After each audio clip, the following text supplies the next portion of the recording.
começando agora a mesa 1 do terceiro Marte Colóquio Musealização da Arte. É um prazer estar aqui com todos vocês. E aí agora eu já chamo para a primeira apresentação a professora Ana Paula da Silva.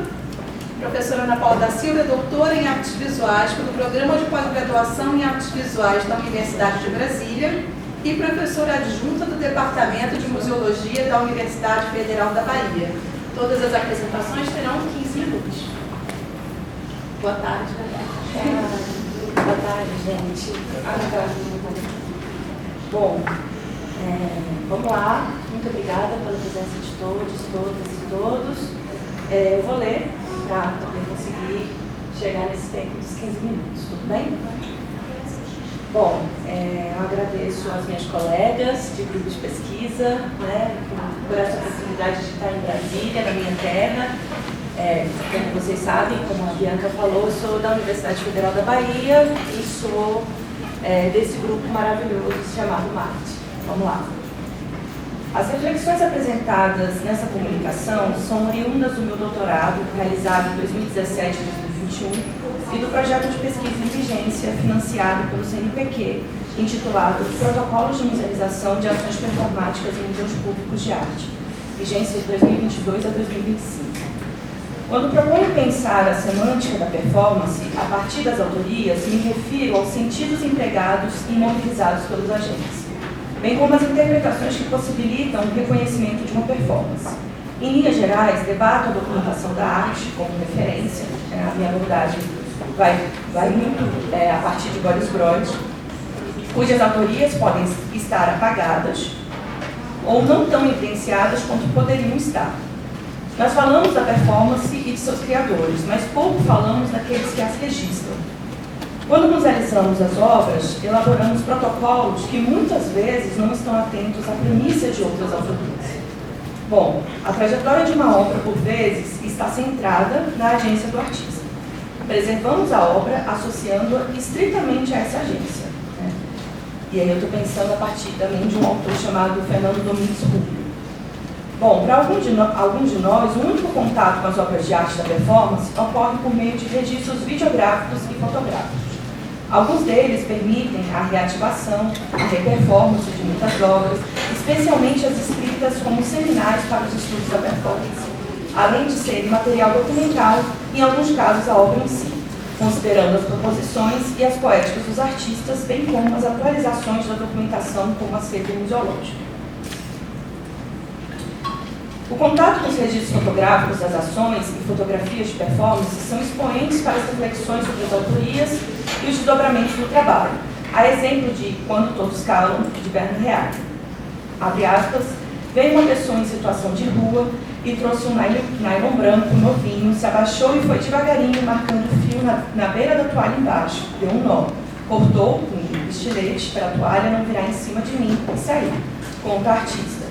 Ela só viu o que aconteceu depois, por meio das fotos, já que estava deitada em cima da mesa.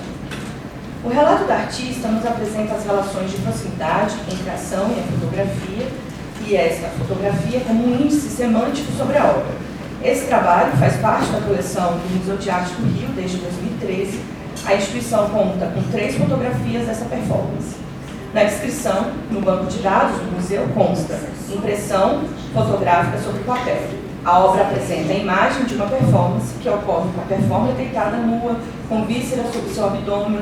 Ela está em uma mesa forrada com rendas brancas. A performance transcorre no espaço aberto do mercado Ver o Peso, em Belém, com porto, barcos e edifícios à frente. A performance consistiu-se em permitir que o ambiente interagisse com o artista, podendo-se ver pela revoada de pássaros negros em torno da cena e pousados no chão. Essa é a descrição no banco de dados do mar. É importante salientar que Bernard Real performa fora do museu. Inclusive, a artista, em algumas entrevistas, inscreve sua poética no ato de performar na rua. Sendo os registros, as fotografias e as videoperformances, a matéria que é musealizada, como mencionado anteriormente, enquanto todos calam no mar. No caso da artista, não há um indício, aparentemente, na documentação de um outro autor, por exemplo, de um fotógrafo, ou de alguém que acompanhou a ação. Caberia outras pesquisas sobre. Em obras de arte da performance, as coautorias são comuns, apresentando parcerias entre artistas.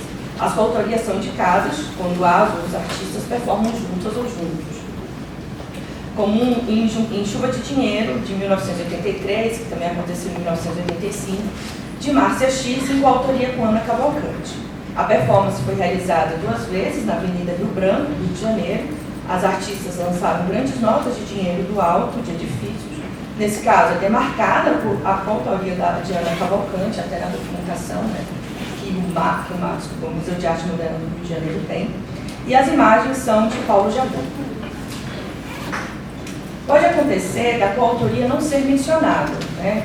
Em 1985 e 1986, em cartas encaminhadas aos jornais da época acerca da obra Celofane Motel Suite, performada por Márcia X e por Alex Hamburger, a artista critica a postura dos jornais, colunas, em atribuir o trabalho apenas ao Alex e a obra ser atribuída a outra Márcia.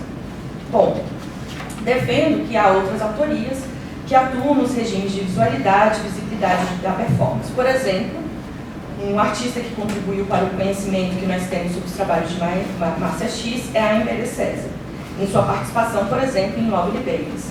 Nessa obra, a artista performava e a Embere César filmava a ação. A filmagem passava no telão durante a performance. Na pesquisa do doutorado, em contato com os registros, a equipe do MAN Rio mencionou que não havia autorização de uso das imagens. Essa situação, né, pode gerar desafios para a instituição, que sem a cessão de uso não poderá usar os registros em alguma divulgação ou mesmo em uma exibição documental sobre a performance. Eu ainda não tenho notícias sobre essa situação, se essa situação mudou lá no Museu de Arte Moderna do Rio de Janeiro. De todo modo, se permitido o uso, o museu precisa fazer referência à autoria dos registros. Essa situação revela os desafios sobre o direito autoral, o qual as instituições precisam estar atentas, considerando, além da autoria do artista de uma obra, também as autorias dos registros que estão vinculados ao trabalho, o que pode ser algo recorrente na performance. Hoje, no Brasil, uma das instituições que possui uma política de direito autoral de referência é a Pinacoteca de São Paulo. Dentre as obras que suscitam algumas reflexões sobre os registros fotográficos está Dance With Me, de Hélio de Bernardini, obra do acervo da Pina, categorizada como fotografia e performance, ou seja, a instituição tem uma mesma obra em categorias distintas. Hélio de Bernardini não faz distinção entre a fotografia e a performance. Ela defende que ambas são Dance With Me. Um dos aspectos envolvidos em contrato pela artista, no caso da fotografia, na avaliação em fotografia, é que o fotógrafo assina cedendo seus direitos de autor. O fotógrafo é o Felipe Conde, o qual em seu portfólio menciona que presta serviços para o registro de obras. A Pina, por sua vez, precisa registrar o nome do fotógrafo, inclusive pela obra ser fotografia vinculada à performance. Na documentação, a instituição complementa as informações dessa obra, reconhecendo a fotografia como registro de performance. A diferença em relação às outras obras citadas é a intenção da artista sobre esse registro, a qual declara ser autora, ainda que tenha contratado um fotógrafo para realizá-lo. Inclusive, em entrevista recente, Hélio de Bernardini afirma que esse registro, no caso dessa, foi feito antes da primeira versão da performance, na residência da Galeria Península, e que é uma galeria que fica em Porto Alegre. Na obra citada, vemos a artista posando para o fotógrafo. Ela não está em ação, aí reside uma diferença com os outros registros documentais. A autoria de Felipe Conde está implícita como prestador de serviço por meio dos acordos estabelecidos por ele e a artista.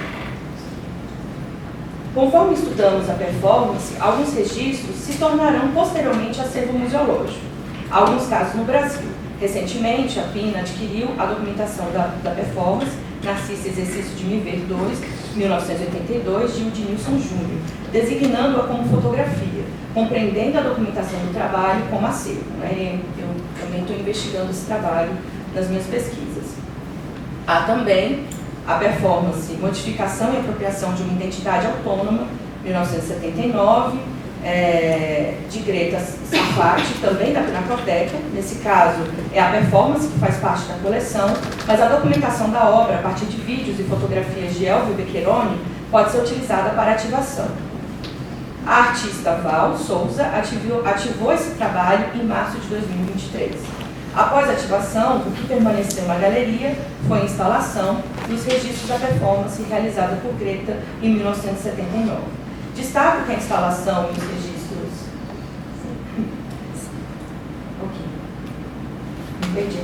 Destaco que a instalação e os registros presentes na galeria não são a obra, podem ser lidos na chave de vestígios, justamente pela pena possuir apenas a performance.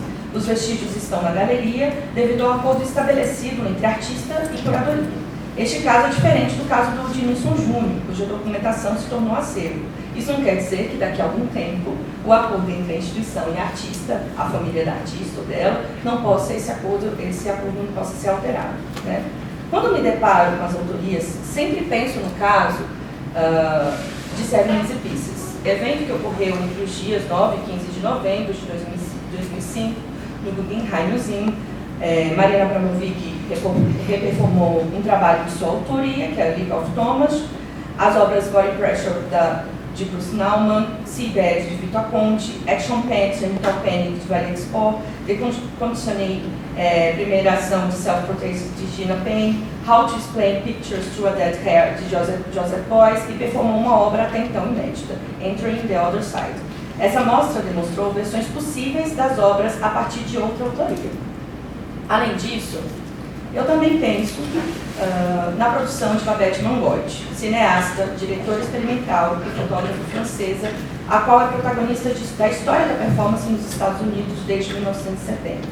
Mangote registrou muitas obras seminais, performance de John Jonas, Ivana Raynor, Trisha Brown, Simone Forti, performances como a Four Pieces de Robert Morris.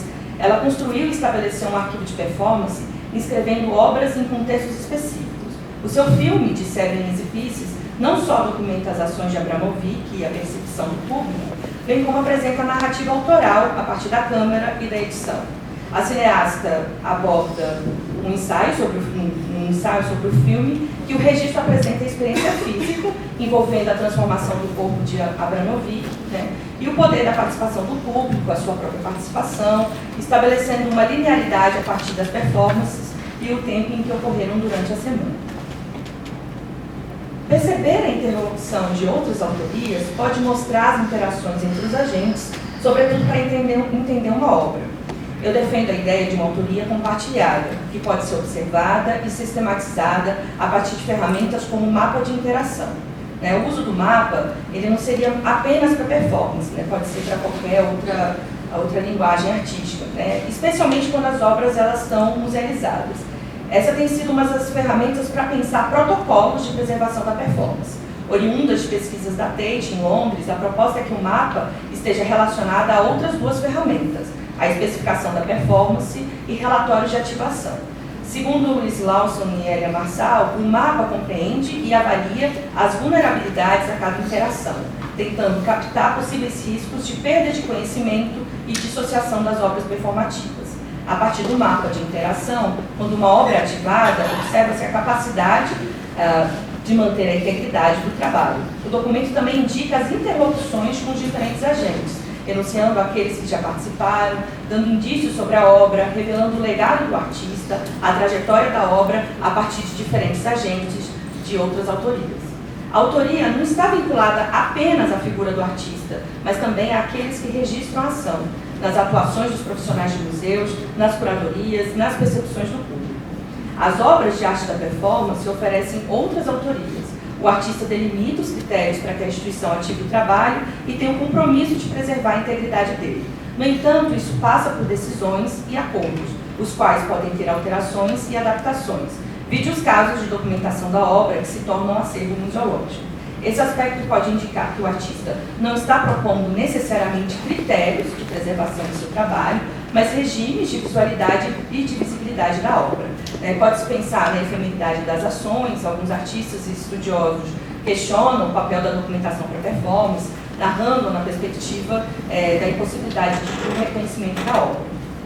E enquanto institucionalmente, pensando esses regimes que o artista provoca ao museu, a instituição ela vai ver a documentação como um papel fundamental e que pode abordar outras autorias sobre uma performance. Além disso, é preciso pensar no sentido contrário ao de original quando abordamos performance. Os registros mostram versões, ou seja, não só por serem fragmentos e recortes, mas também por representar, por exemplo, a quantidade de vezes que uma performance ocorreu, suas similaridades e diferenças, como é o caso de Dance With Me, a qual ocorreu pelo menos umas 8 vezes. Cada versão possui registros fotográficos, os quais são usados pela própria artista para criar outras versões de Dance With Me. Bom, eu finalizo então com a fotografia de Wilton Montenegro, colaborador no registro de obras de Márcia X e de tantos outros artistas. Nesse caso, essa é uma fotografia dele, da Chifópatas Capilares Entre Nós, do artista Tunga. Essa obra tem várias versões, inclusive alguns dos registros são a documentação da performance e outros foram concebidos por Tunga como fotografias, realizadas em colaboração com fotógrafos, sendo consideradas a obra também. Um trabalho como esse extrapola os limites de unicidade original e por isso me parece potente pensar essa dimensão dos registros para a performance e seus interlocutores, para além da autoria unívoca do artista. Nesse sentido, podemos pensar nas escolhas das autorias de um contexto original, como aborda Boris Groys, sobre a possibilidade de reconstrução e exibição das obras a partir das escolhas dos contextos inscritos como originais e específicos, inclusive possibilitando pensar sobre versões das obras e nas autorias múltiplas. Muito obrigada. Obrigada, Ana. Convidamos agora Thalisson Melo de Souza. Thalisson é artista visual e curador, pesquisador de pós-doutorado no Instituto de Estudos Brasileiros da Universidade de São Paulo e doutor em Sociologia e Antropologia pela Universidade Federal do Rio de Janeiro, com estágio de pesquisa na Yale University, mestre e bacharel em Artes pela Universidade Federal de Juiz de Fora, com concentração em História da Arte na Universidade de Salamanca. Thalisson, boa tarde. Obrigado, gente. Salve.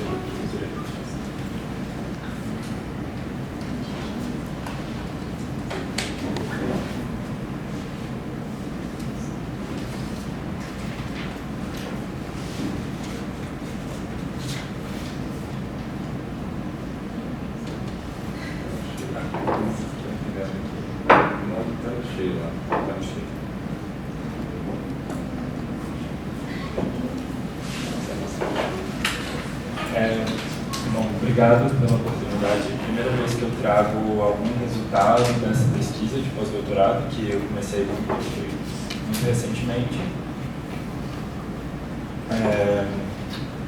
E eu fiz uma mudança de última hora. Eu ia falar da obra da Neide, da obra da Greta, que estão na Pinacoteca, mas eu vou falar só da Neide. Essa pesquisa surgiu de uma série de inquietações assim, da minha prática.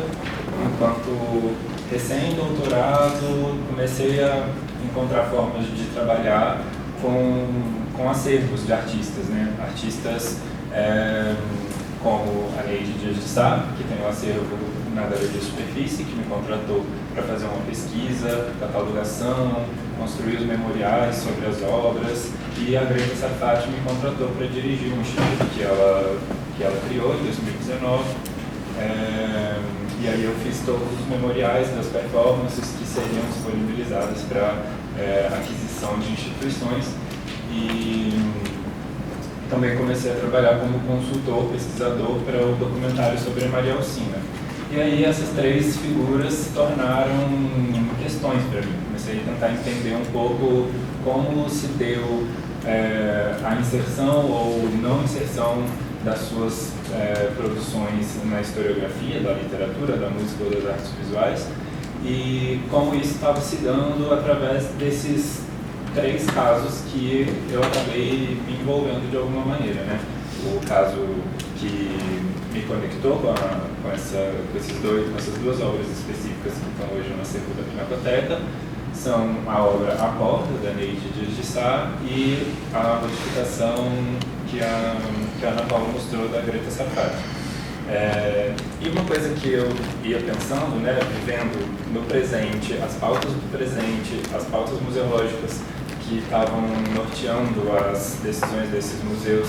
E só para falar rapidamente da Maria Alcina. Maria Alcina, cantora, ela tem uma participação muito importante no Poema Processo, junto com a Neide Dias de Sá. Essa parte da produção da carreira dela é muitíssimo pouco conhecida, pouco explorada, mas ela, enquanto artista, cantora, performer, tem sido musealizada de diversas formas, tanto através do acervo de fotografia, quanto de participação em uma série de performances no INS.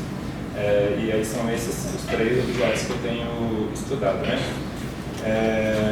E aí, vivendo isso, eu comecei a pensar essas políticas de temporalidade, encontrei um diálogo teórico interessante com a noção de cronopolítica, e isso foi me norteando para pensar esses 3 trabalhos que eu estava desenvolvendo, e também uma espécie de autorreflexão, assim, né? Porque eu, enquanto pesquisador, acabava intervindo muito nesses processos. Por exemplo, a obra que a Ana Paula mostrou da Greta, eu fiz o memorial e toda essa discussão sobre qual a participação do Ugo Cheroni naquilo, né? Porque aquele grid é uma espécie de réplica em papel de uma escultura dele em bronze. Então tem várias camadas assim que eu e Greta juntos fomos tentando estabelecer. E aí, depois que a obra foi adquirida pela Pinacoteca, a bibliotecária da Pinacoteca encontra uma pasta de documentos que eu fui chamado pela Ana Maria Maia, curadora lá, para fazer uma espécie de laudo, e a gente identificou que eram originais, né? Eram as fotografias originais da performance, e aí essas fotos estão expostas do lado da estrutura onde a performance foi reativada com a Val Souza agora, né, na inauguração da Pina Contemporânea. Então eu comecei a investigar tudo isso e fui gerando perguntas, e essas questões foram abraçadas por uma professora pesquisadora, que é a Ana Paula Simeone, do IEB, e aí a gente começou a desenvolver juntos esse projeto de pesquisa, e aí eu entrei no pós-doutorado lá no IEB com a supervisão dela, e comecei a desenvolver esse trabalho de pesquisa muito de dentro dos 3 acervos, assim, né? E num primeiro momento, né, até agora, na verdade, tentando entender a especificidade deles, né? O acervo de uma artista, que é a Neide, que agora sofre de mal de Alzheimer e toda a sua obra está na posse de uma galeria. O acervo da Greta, que está sendo institucionalizado pela própria artista, assim, numa agência muito obstinada dela, e o material da Maria Alcina, que são 3 caixas de sapato com fotografias, clipes, tudo que ela foi juntando, e aí eu vou conectando isso com acervos públicos, né, de biblioteca, centro de documentação, Museu da Imagem e do Som, é a mesma coisa. E junto com a Elizabeth Campos, que é a documentarista, que fez o documentário da Elza Soares, né, um docudrama, e agora estou fazendo esse docudrama com a Maria Alcina. Então eu estou muito dentro dos 3 processos, assim, e comecei a me perguntar um pouco sobre as implicações dessas aquisições de obras, desses processos de musealização, no sentido de construção de sentido e de revisão da história da arte, né? Qual obra dessas artistas era escolhida no conjunto amplo do acervo que elas tinham, né? Qual tipo de performance da Maria Alcina ia para os programas de reperformance, quais obras da Neide acabavam sendo do interesse de musealização, de exposições, de retrospectiva, e muito disso acontecia dentro de uma chave de inserção de obras de autorias de mulheres nos acervos. E aí eu queria entender como que essas obras iam acabar aparecendo na zona de visibilidade do museu, assim, né? Se elas iam ficar em cantinhos das mulheres ou se ia haver outras formas de atravessamento das leituras que essas obras poderiam lançar sobre a história da arte brasileira, né? Então a ideia era mais ou menos mapear isso. E outra coisa que eu queria entender era como 2 tempos podiam colapsar, assim, né? O tempo de emergência dessas produções, né, quando as artistas estavam criando essas obras, e o tempo da musealização, que pode passar por uma reinstalação ou reperformance, ou criação de novas performances com base em performances antigas, né? Então, meio que também tentar criar um pouco de categorias para entender que tipos de coisas estão acontecendo. Eu, no momento, estou chamando de reposicionamento, porque é o que eu encontrei assim, de mais amplo e agregador dessas especificidades. Então, eu estou fazendo uma pesquisa diacrônica, tentando ir para arquivos, para os acervos e procurar mesmo como aconteceu a carreira dessas artistas, né? Quais eram as interlocuções, contextos, constrições, potencialidades e tal, para elas encontrarem acesso e fazerem essas obras acontecerem, serem vistas e tal.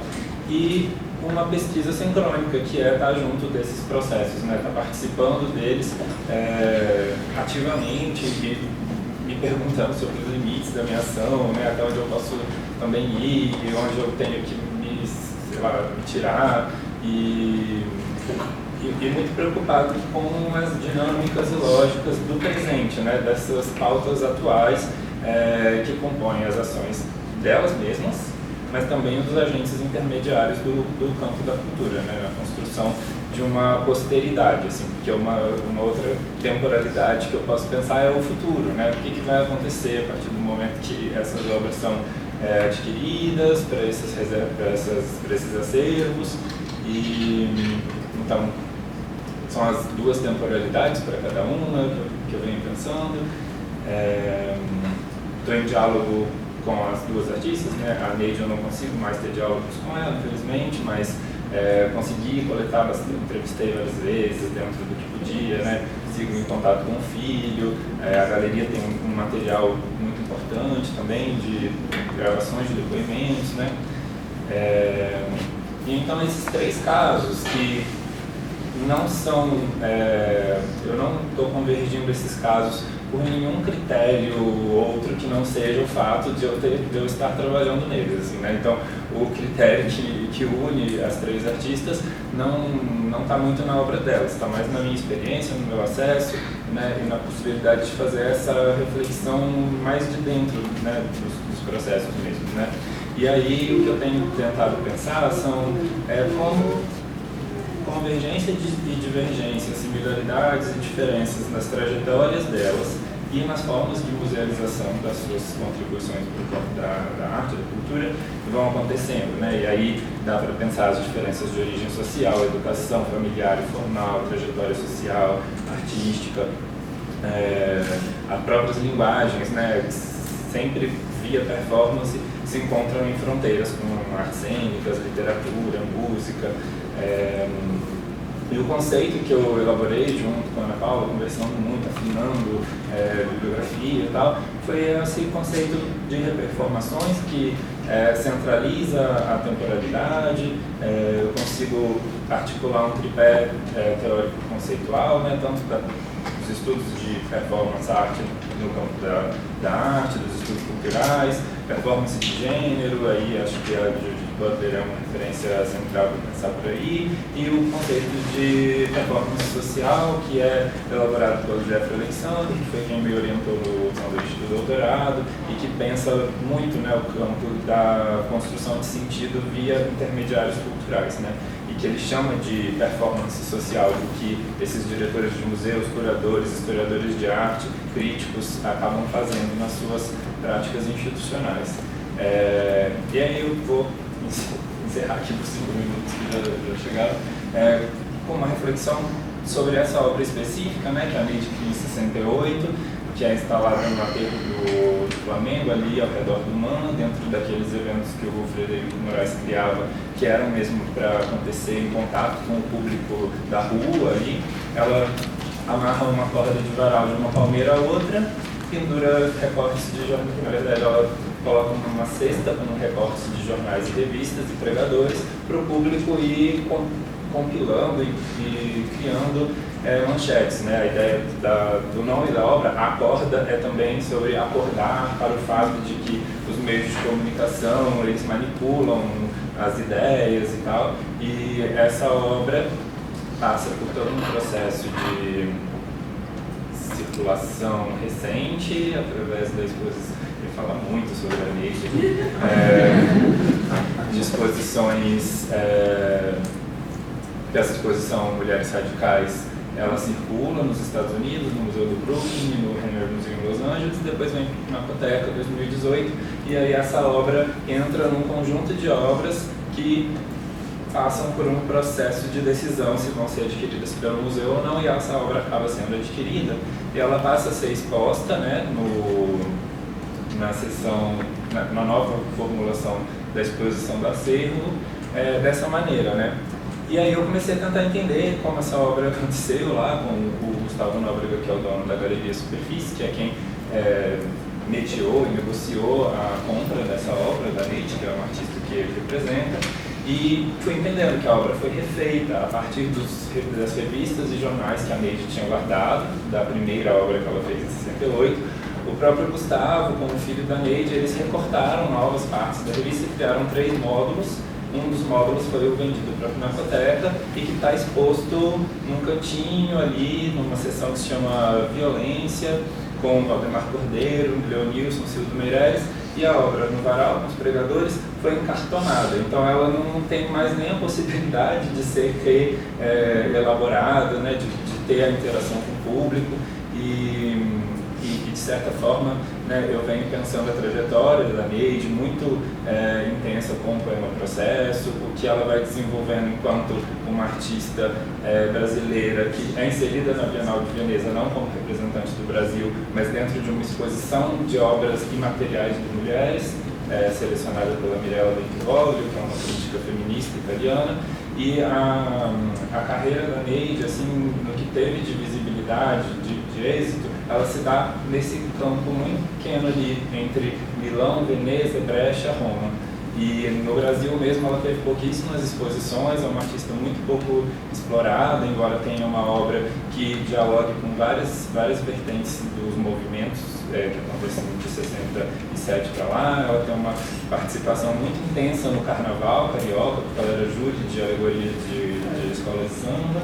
E ela também teve uma atuação de muitas décadas como arte educadora no núcleo Heitor dos Prazeres, né, porque ela era amiga do Heitor dos Prazeres. Quando ele falece, ela abre esse núcleo e muitas das obras dela interativas vêm das experiências com as crianças, né, e nada disso é explorado, e a ideia é poder trazer, né, toda essa complexidade da trajetória para problematizar a maneira como a aquisição muitas vezes pode inserir e também apagar, né? Parecer que tá, ok, mês de Jesus está, check.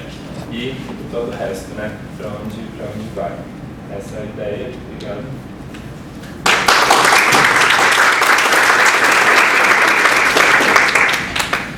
Obrigada, Thaleson. Agora nós chamamos a Nina Harry. Você fala, Nina, você seu nome? Harry. Bom, então, Nina Harry. Nina é jornalista, formada pela Universidade Federal do Mato Grosso do Sul, mestre em Poéticas Visuais no Programa de Pós-Graduação em Artes Visuais da Escola de Comunicação e Artes da Universidade de São Paulo e doutoranda em História, Crítica e Teoria da Arte pelo mesmo programa. Bem-vinda, Nina. Organização do Congresso, Instituto, Revista Nacional de Pesquisa. Sou doutoranda e vocês da cá são aluno. Acho que eu tenho que organizar aqui primeiro, né?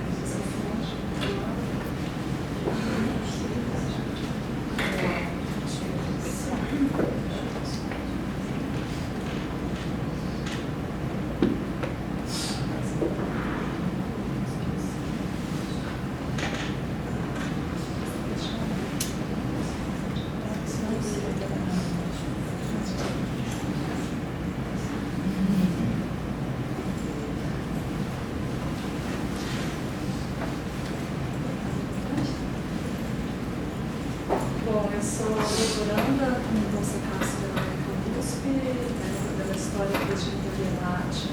Minha orientadora é a professora Maria Jatichu. Mais próximo do microfone. Mais próximo? Está melhor assim? Eu estou desenvolvendo uma pesquisa com título provisório O que sobra, a recategorização da documentação das reformas, com a ideia de entender a entrada da performance em instituições museológicas e o papel do documento nesse processo.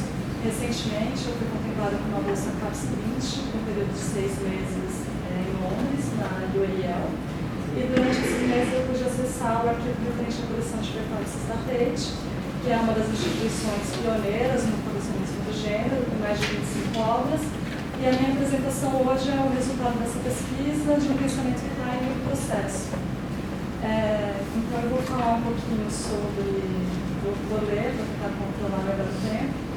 O fato da performance ela ter sido compreendida historicamente como um gênero que está ligado à feminilidade, com autores que identificam seu valor justamente no desaparecimento, trouxe o entendimento de que ela não era passível de ser condicionada.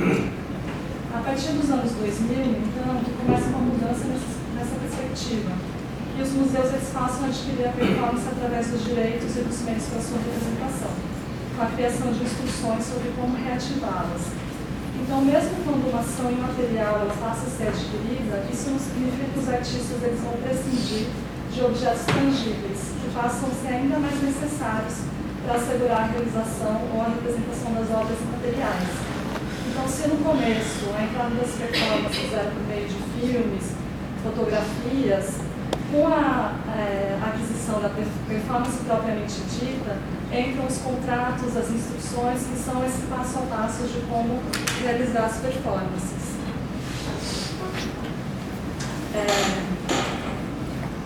Dentro desse contexto, onde a documentação ela tem um papel preponderante, a aquisição dos trabalhos do time serial ela vem sendo apontada como desafiadora diante do fato de que o artista ele tem como procedimento proibir qualquer tipo de documento. Então, a gente tem essa suposta imaterialidade das obras do time serial, e eu vou falar um pouco sobre Dizes Propaganda, que foi uma obra adquirida pela Tate em 2005, e ela nunca foi registrada pelo artista ou pela instituição em fotografias ou filmes, e ela tampouco possui um registro formal de aquisição por escrito. Quando você pesquisa, inclusive, no site da instituição ou no arquivo da instituição, você tem algumas informações sobre a obra, o que foi uma surpresa para mim, que eu achava que não teria sequer uma pasta destinada a essa obra do artista, mas tem ali informações sobre a obra e documentos que mostram que quando se fala sobre a obra do time serial, você tem fotos dele e não sobre as obras. O que não significa que essas obras não sejam documentadas de alguma forma pelos visitantes e pelas pessoas que clandestinamente fazem fotografias e vídeos das suas obras. Então, esse aqui é um exemplo dessa obra que está na Tate em uma apresentação em Berlim. Então, a condição de que nada seja documentado ou que assuma qualquer registro material é um padrão no trabalho do serial. E, embora suas obras elas sejam vendidas e colecionadas como qualquer outra peça de arte, tem essa diferença de que as cláusulas do contrato de compra e venda, tal qual a de ativação, elas são registradas apenas na memória. Ou se diz que são registradas apenas na memória, né? Porque você tem ali uma materialidade como... pesquisando um pouco sobre as obras, você descobre. Então, essa postura, ela acaba escrevendo o trabalho do serial em uma tradição oral de permanência e contrasta com a materialidade que é comum dentro das coleções de arte. No caso da Tate, o contrato de aquisição de Dizes Propaganda ele foi apenas verbal e ele foi testemunhado por um notário e vários membros do museu. O executor ou o intérprete da obra, que são as palavras que o serial gosta de utilizar, encena a performance seguindo instruções precisas que são dadas por alguém do museu, que foi treinado pelo artista ou por um dos seus produtores. No caso dessa obra especificamente, havia primeiro uma equipe do museu que era responsável por passar essa obra adiante, conhecimento sobre ela, e com o tempo, que é uma coisa que a Ana Paula falou muito, dessas mudanças que acontecem quando a gente está falando de performance, o time serial mudou de ideia e elegeu alguém da sua equipe para ter esse controle sobre a obra. Então é importante lembrar, dentro disso tudo, que a vida documental de uma obra de arte dentro do museu, conforme relembra a pesquisadora Vivian Van Sass, começa antes mesmo da sua inclusão na coleção, já que a equipe curatorial ela vai produzir um formulário de pré-aquisição, descrevendo a obra e seu valor parceiro, e uma vez adquirida, junto ao registro e ao número do inventário, o Departamento de Conservação vai produzir registros com fotografias, relatórios de condição e análises científicas, e quando o material não for suficiente para sua exibição, a equipe pode incluir entrevistas gravadas ou transcritas com o artista.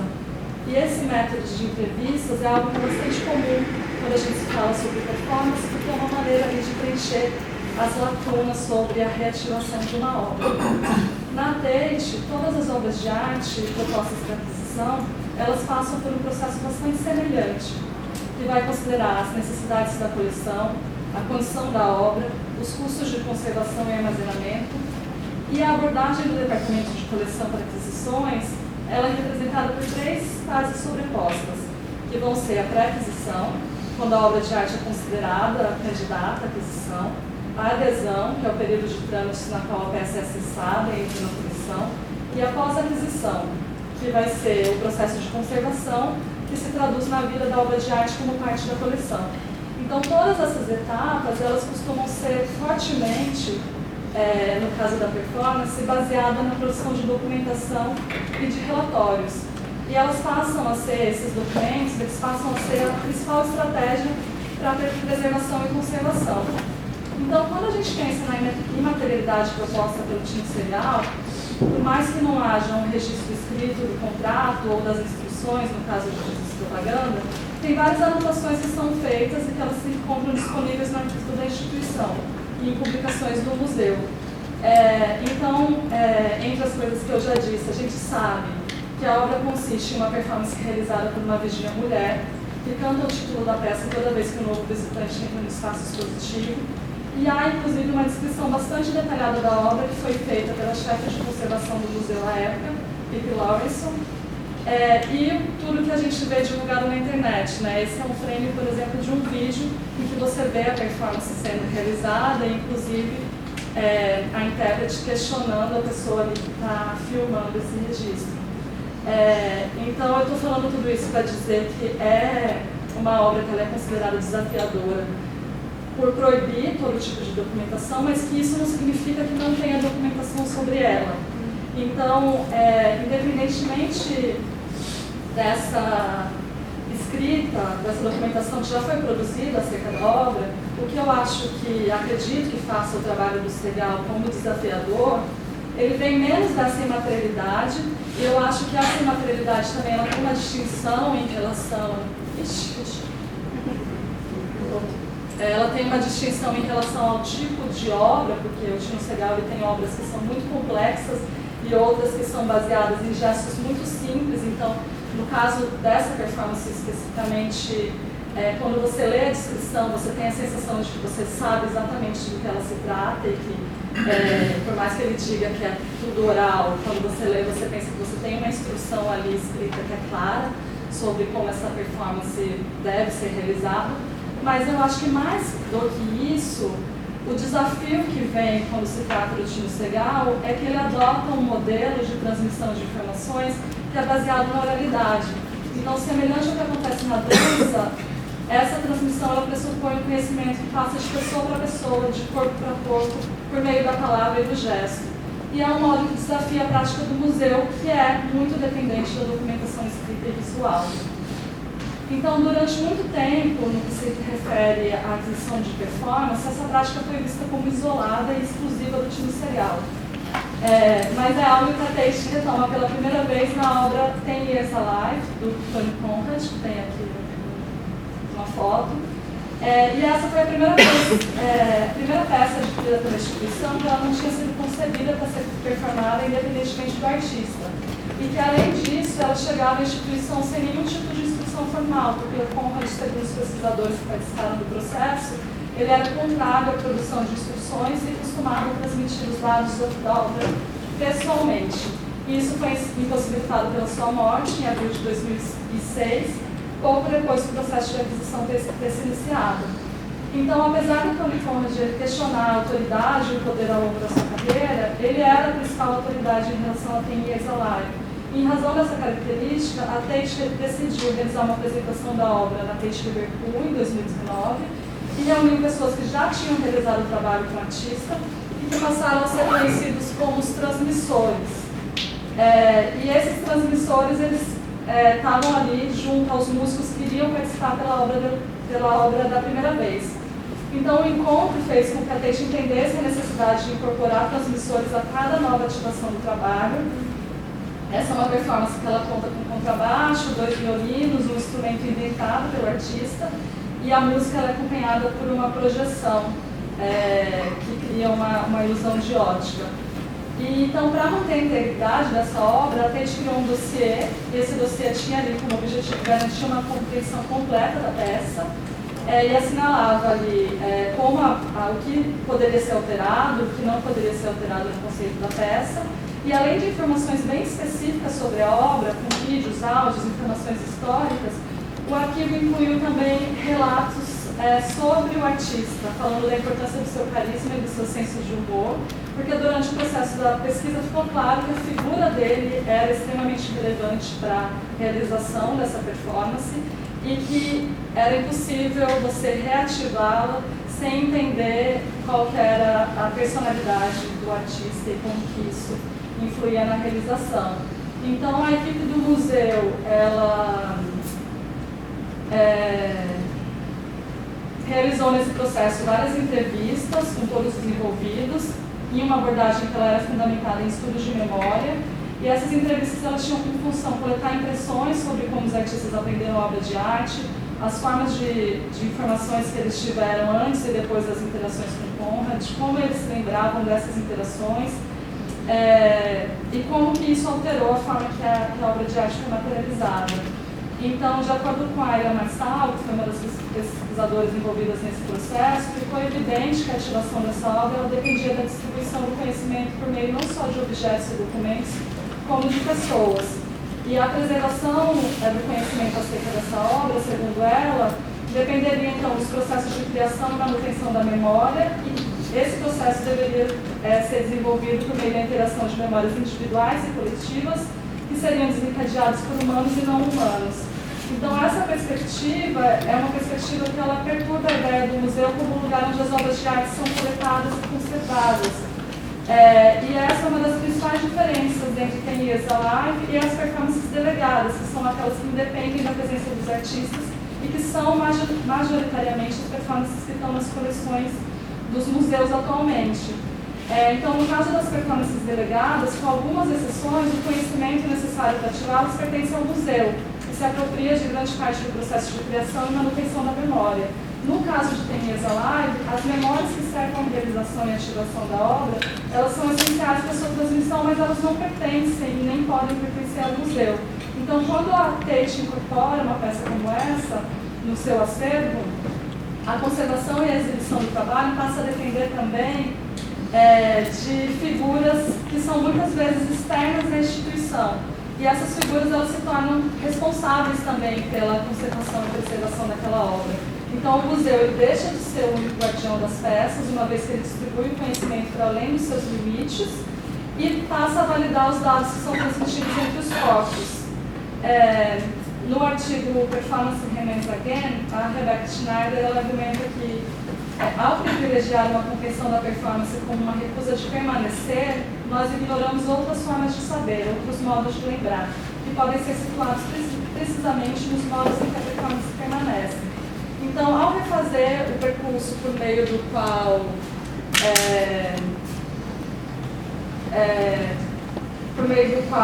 a performance dos estudos que sempre centraram a performance no seu desaparecimento, a autora ela passa a reivindicar outras formas de acesso à memória. Então, ela interroga esse pensamento arquivístico, no qual a transmissão corpo a corpo é vista como um processo de perda.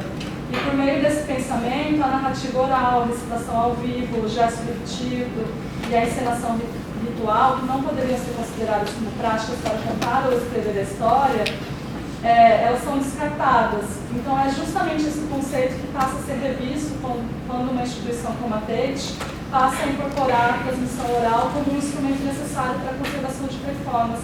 E daí um caso que era visto antes como isolado, como único ao tino legal, passa de repente a ser um instrumento necessário para performances que não podem ser realizadas independentemente do artista e que são centradas nessa figura. E daí tem uma discussão que eu não vou entrar aqui, mas eu acho que é legal talvez para a gente até falar um pouco disso na conversa que vai seguir, que é sobre a autoria, né? Porque nesse caso tem vários pesquisadores que passam a falar que a Tate tem uma começa a discutir uma autoria que passa a ser uma autoria estendida, uma autoria compartilhada, mas ao mesmo tempo, nos casos que eu tenho analisado, ainda é uma autoria que está muito ligada ao poder do artista. Então, nesse caso especificamente, houve uma hierarquia e as pessoas que tinham mais autoridade para falar sobre a obra e sobre como essa obra poderia ser reativada eram as pessoas que estavam próximas ao artista. Então, os transmissores viraram uma autoridade sobre o que a performance é ou não é. Então, a gente tem essa discussão de uma autoria estendida, uma autoria compartilhada, mas é uma autoria que ainda está centrada na figura do artista e nesse poder de decisão. Acho que é isso. Obrigada. Obrigada, Nina. Bom, os próximos apresentadores agora são Yaciara Froner Gonçalves e Francesco Marco. Acho que só o Francesco, né?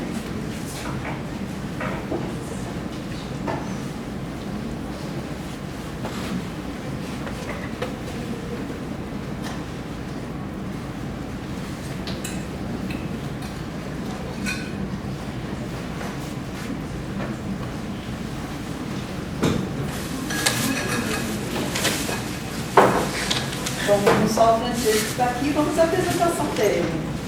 Francesco Napoli é graduado em História pelo Centro Universitário de Belo Horizonte, UniBH, mestre em Estética e Filosofia da Arte pela Universidade Federal de Ouro Preto e doutor em Artes pela Universidade Federal de Minas Gerais. Atualmente é professor titular da Universidade Salgado de Oliveira. Francesco, bem-vindo. Muito obrigado, gente. Inicialmente quero agradecer e mandar aí os beijos da Yaciara para todo mundo que a conhece, Ana Paula, e falar um pouquinho da nossa proposta. Eu venho aqui representando um grupo de estudos que se chama Produção Aberta Durante. O Durante é um festival de performance que a gente realiza em Belo Horizonte. Há 12 edições, vamos fazer agora a 13ª. E esse festival, ele é meio que um núcleo de processo de pesquisa. A Yaciara foi minha orientadora do doutorado e ela é a curadora, vamos dizer, a coordenadora da comissão curatorial do nosso festival. É um festival especificamente de performance. A gente deu esse título aqui, Deslocamentos Performáticos, Minas Gerais como Vetor Descolonizante, muito no desejo de criar uma terceira via, de criar um terceiro lugar nesse mundo que, de alguma forma, a gente tem sempre esses dois modos de percepção do mundo, né? A colonialidade e esse outro lugar que você tenta criar, delimitando a colonialidade, tentando entender quem é você, né? De um lado tem o eixo hegemônico estadunidense e Brasil, a gente deslocado aqui olhando lá. Do outro tem, uma perspectiva, né, microcósmica, assim, tem Rio, São Paulo e a gente lá em Belo Horizonte tentando também, né, se colocar nesse lugar. A gente sabe quanto a história da arte é contada dessa perspectiva, né, paulistana, quanto a Semana de Arte Moderna está ali em São Paulo, quanto que é aquela classe alta, né, paulistana que constrói todos aqueles conceitos, todas aquelas ideias, e do quanto que outros territórios, outros lugares também se veem aí menores, né, nessa leitura. Então o termo Minas Gerais aqui tem esse objetivo, mas não se trata de uma, vamos dizer, delimitação puramente geográfica, né? Até porque essa ideia de Minas Gerais como um estado, ou a ideia de Brasil como um país, a gente concebeu o tamanho do nosso país a partir de uma lógica imperialista. O Brasil já foi um império, né? É uma lógica colonizante também, né? Pensar esse tamanhozão de trem, eu falo trem, a partir de uma lógica onde tudo tem que ser unificado, então a tendência de ter um discurso hegemônico que vai, né, de alguma forma marginalizar outras vozes é normal. Então, de certa forma, nos incomoda também essa percepção, mas a palavra Minas Gerais, aqui, o conceito Minas Gerais, a ideia de Minas Gerais é nesse sentido de uma terceira via. Eu estava relendo aquele resumo que foi pedido, né, anteriormente, e aí eu comecei esse resumo com umas perguntas muito filosóficas assim, das conversas que eu tenho com a IACI. E a gente começou com essa pergunta que todos nós já nos fizemos, que é uma pergunta recorrente, mas que ela nos coloca nesse lugar, né? O que fica da performance? Como registrar a performance? Né? Como pensar a performance a partir de uma perspectiva, vamos dizer, tradicional, de ter um objeto, de ter uma coisa que a gente possa identificar. Então a gente trouxe 3 palavras para tentar responder isso. A performance está, antes de tudo, na memória das pessoas, né? Quando uma performance acontece, é como uma canção popular, ela passa a compor o imaginário, ela desenvolve com as pessoas uma coisa de memória afetiva. Acho que isso é o mais importante da performance, por isso eu coloquei isso primeiro. A questão do registro, e aí a gente faz uma discussão de registro, que eu vou fazer um pouquinho para frente, que é uma coisa que no Durante a gente tem como uma concepção curatorial, assim, né, de que essa ideia de que a performance que acontece naquele único momento é a única coisa que existe de real e que todos os registros seriam como que cópias imperfeitas daquilo, é platônico demais, né? Ou hegeliano demais, ou eurocêntrico demais, né? Eu vou falar um pouquinho disso para frente. E a performance como uma ideia, né? A gente estava vendo aquele trabalho que é um varalzinho com as notícias, né? Do lado do Silvio Meirelles, ali na biblioteca, e o quanto que aquilo não é necessariamente mais. A performance seria o museu propor que as pessoas recrutassem o jornal e fizessem aquilo lá fora, né? E talvez o registro daquilo diz muito mais da ideia do que aquilo que é oratizado como o objeto, né? Os bichos da Lígia Clark, esse é o primeiro que ela fez, mas você não pode pegar no negócio, você tem que ficar olhando. Aí fica aquele negócio mais besta, que legal, mas o mais legal daquilo é outra coisa, né? Então, deixa eu correr, gente.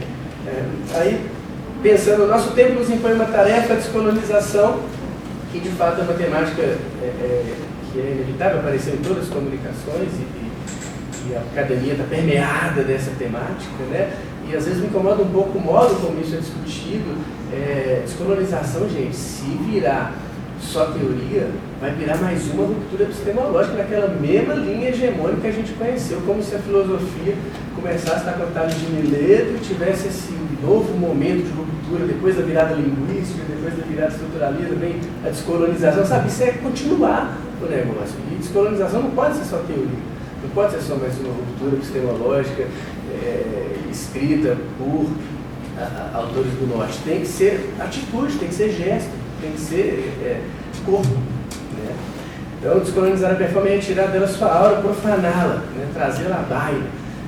Aqui essa aura é bem de mim mesmo, essa coisa de profanação é Agamben mesmo, né? São autores europeus, mas a gente traz eles para o nosso lugar, porque os europeus são importantes, a gente não tem também. Não adianta a gente falar que descolonizar é negar tudo e criar um outro lugar, não é isso. A gente está aqui falando uma língua europeia, uma coisa que é europeia, que é academia. É inevitável que a gente lide e ressignifique isso, porque a gente é isso também. Não tem como não ser. Aí, pensando na questão política da performance, que é outra coisa que é inevitável, né? Eu fiz um pequeno texto, vou ler rapidinho. O exercício de descolonização implica um gesto semelhante ao da performance, isto é, a ação consciente que parte do corpo, que está disposto a se fundir a bolas e ser inevitavelmente político.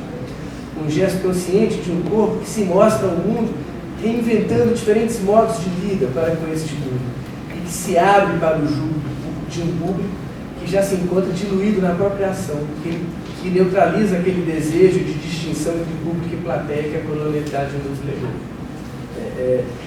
Pensando a performance como vida, pensando a ideia de vida como algo que pertence a todos, né? E pensando também a possibilidade da gente ressignificar os nossos gestos. A performance como um momento de vida intensa, um momento de vida consciente, um momento onde qualquer um de nós pode, de alguma forma, fazer com que a sua ação passe a ser o centro das atenções, né? Essa ideia de se fundir a polis aqui, né? De todo jeito, a performance ela tem essa coisa de ter ali essa fusão com o político e ser inevitavelmente política. Em 2021, a gente fez uma edição do Durante, que sempre foi performance, sempre teve... Deixa eu contar para vocês rapidinho o que foi o Durante, eu sou professor de instituição privada de ensino, dou aula de filosofia, de história da arte, para vários cursos diferentes. E no tempo em que tinha filosofia nos cursos de área da saúde, e hoje, depois da BNCC, filosofias, as humanas estão marginalizadas, mas tem, né? Esse é outro assunto. Aí eu levava meus alunos, tipo, o primeiro período de educação física. Imagina, tem tanto de período de educação física. Gente, sabe, de educação física, o cara pega uma borracha e joga lá no outro lado, o outro pega assim, normal. Sabe? O negócio da pessoa é uma outra lógica de dinâmica com o corpo e com essa menina do período que chega louco para poder quadra, né? E eu dando aula de fundamentos filosóficos da corporeidade, aí eu queria fazer com que esses meninos tivessem experiências. E em vez de fazer mais um evento acadêmico, a gente começou a pensar na ideia de performance. Assim surgiu a coisa do Durante. Levar os alunos para um evento onde, como eu estava estudando performance, sempre tive contato com artistas da área. Minha companheira Camila Buzelin é uma artista da performance. Era fácil ter acesso a esses artistas, então eu convidava os artistas, colocava os alunos para assistir as performances. Então, o que acontecia é desse encontro incrível de pessoas não especializadas que desconhecem todos os meandros da arte contemporânea, e com artistas da performance, que tem pesquisas complexas e tal. Lá em Belo Horizonte, praticamente todos os artistas da performance, o Marco Paulo Rola, a Marta Neves, participaram. E, nesse contexto, eu comecei a ver a riqueza daquilo, e o evento foi crescendo, a gente começou a fazer várias edições, a coisa fluiu. Em 2021, a gente teve que fazer um Durante sem o corpo, sem a presença por causa da pandemia. Então fizemos um evento só virtual, um evento de vídeo performance. E ali a gente teve que rediscutir essa questão que a gente estava falando aqui o tempo todo, em que medida o registro da performance é a performance, em que medida a performance. Então a gente fez essa brincadeira de que a vídeo performance é tão performance quanto a performance, é uma provocação muito lúdica, mas essa ideia de que a performance é um momento único e irrepetível, que se perde no tempo, que nunca será captado em sua fidelidade pelas câmeras, é uma ideia romântica, né? Tem uma coisa meio... parece aquela coisa do século XIX, amor romântico, sabe? Que é super ligada à coisa do patriarcado, que é super ligada à coisa da colonialidade. Eu sinto essa coisa de ficar romantizando primeiro bichos da Lígia, né? Ou o varalzinho lá. Tudo isso tem que ser questionado, sabe? A gente precisa entender que isso é reproduzir também uma lógica de fetichização da mercadoria, do objeto. A romantização da performance, a fetichização, a erotização são noções estadunidenses. Elas descendem, entre aspas, assim como nós, no processo colonial, a gente também, né? É isso. Essa é a dificuldade. Aí chegamos na pergunta: como desviar a discussão conceitual sobre a performance para fora da narrativa estadunidense que se impõe? Aqui tem um framezinho do site do Durante esse festival. E aí, essa edição de 2021, a gente fez da seguinte forma: a gente pegou como mote o Corpo à Terra, que é um evento que aconteceu em Belo Horizonte em 1970. Frederico Moraes trouxe artistas do Brasil inteiro e chamou a turma novinha de BH mesmo, o pessoal que estava começando, artistas iniciantes, colocou todo mundo junto para fazer performance pela cidade, aquela coisa louca, a inauguração do Palácio das Artes, a Constitucional ao mesmo tempo, que é um espaço muito tradicional lá de Belo Horizonte e tal. E a gente pegou esse mote e fez uma convocatória para que artistas se inscrevessem com obras que dialogassem de alguma forma com essas obras. Aí a Ciara fez então uma série de aproximações entre artistas de 1970 e artistas que participaram do nosso evento de vídeo performance, que acabou sendo um evento de vídeo performance. Vou mostrar rapidamente esses trabalhos. Foi durante o Corpo à Terra. O Luciano Guzmão saiu com um espelho pela cidade e aqui se chama Rudar, esse codinome Cyberor. Ela mandou um vídeo para nós maravilhoso, onde ela vai compilando imagens do seu processo de transição de gênero. Então, tem imagens dela, loura, bem menina convencional, até ela ir se achando nesse território identitário com o qual ela foi se identificando, e ela faz isso com imagens fragmentadas. e a gente associou esses dois modos de fragmentar imagens. Aqui a gente tem uma coisa que o Silvio Meirelles fez lá, que seria hoje politicamente corretíssimo, que hoje não tem de galinha para tacou fogo. E do outro lado a gente tem o Mamute, que é esse artista lá de Belo Horizonte, que ele faz uma proposta muito interessante, chama Meu Rabo. Ele pega o rabo de cavalo dele e passa um guilhotinho em cima e depois se senta nu em cima desse rabo. Cheio de desdobramentos, significativos. Aqui tem esse trabalho do Hélio de Sica, que estava em Nova York, e tinha um amigo dele que estava aqui em Belo Horizonte, o Lee Jeff, lá em Belo Horizonte, o Lee Jeff, e aí ele pede para o Sica fazer isso, pegar ali o açúcar e fazer uma espécie de trilha lá na serra. E a gente tem o Lanauê, que é um artista lá de BH, que faz também uma performance interessante, onde ele conversa com a montanha, que é super lúdica, super pop, uma linguagem super acessível, e o Durante gosta disso, de performance que acessa as pessoas.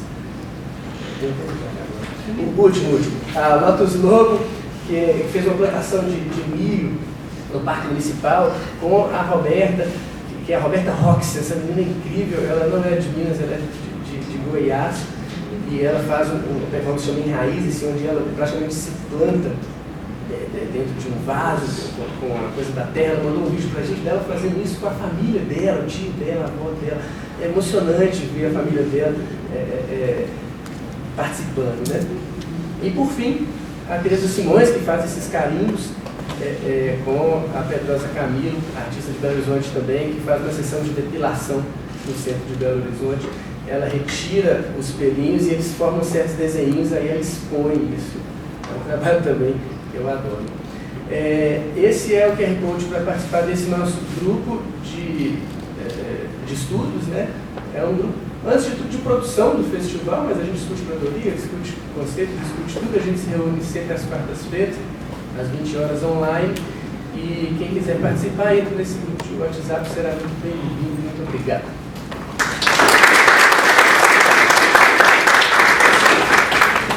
Francesco, pode continuar aí. Você nem para essa live. Então vamos continuar. Então eu convido a Ana, a Nina e o Carlos.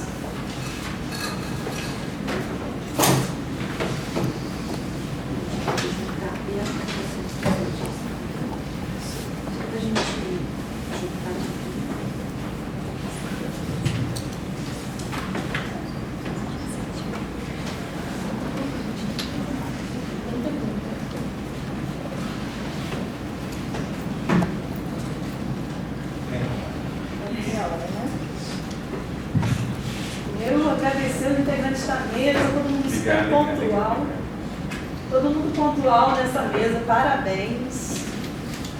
Eu acho que é incrível, né? Porque todo mundo consegue respeitar. Tinha que falar em 15 minutos, realmente não é fácil. Então, para a gente começar a ver os trabalhos, eu vou fazer a primeira pergunta, mas depois eu queria ouvir pelo menos mais duas perguntas para a gente fazer uma primeira rodada, e daí depois a gente vai de 3 em 3 até preencher esses próximos 30 minutos. E a minha primeira pergunta é, aceitando a provocação da Nina, falar um pouco mais sobre a autoria. Então eu convido principalmente a Nina e a Ana, mas se o Thaleson e o Francesco também quiserem falar um pouco mais a respeito dessas autorias, digamos assim, colaterais ou coautorias, ou, né, quer dizer, até que ponto uma colaboração se estabelece como uma coautoria. E aí me interessa muito a questão de direitos autorais, que foi mencionado aqui também pela Ana, pela Nina, um pouquinho pelo Thaleson também. Né? Foi mencionado, por exemplo, a Ana falou algo que me deixou bastante curiosa, que seria que a Ellie teria assinado em contrato, quer dizer, que o fotógrafo dela teria assinado em contrato, que abria mão de direitos de autor. Isso é impossível pela 9.610, isso é verdade, não existe abrir mão de direito de autor. Você pode abrir mão de direito de uso, uma série de coisas, mas direito de autor você não abre mão. Então, queria ouvir um pouco mais de vocês e também um pouco na perspectiva de, principalmente, desses profissionais que fazem o registro no momento, né, da performance. até que ponto eles estão performando também. Daí eu lembro, né, de fazer essa provocação de a Iberê César, que também foi mencionado pela Ana. A Iberê fazia todos os registros completamente mudos e ele também performava enquanto ele registrava performance. Né? Então, não era só uma coautoria, era uma performance simultânea. Né? Então, queria saber um pouco mais a respeito disso tudo, começando aí pela Ana, a gente pode ir pela ordem da apresentação. E, desculpa, eu prometi mais 2 perguntas, então...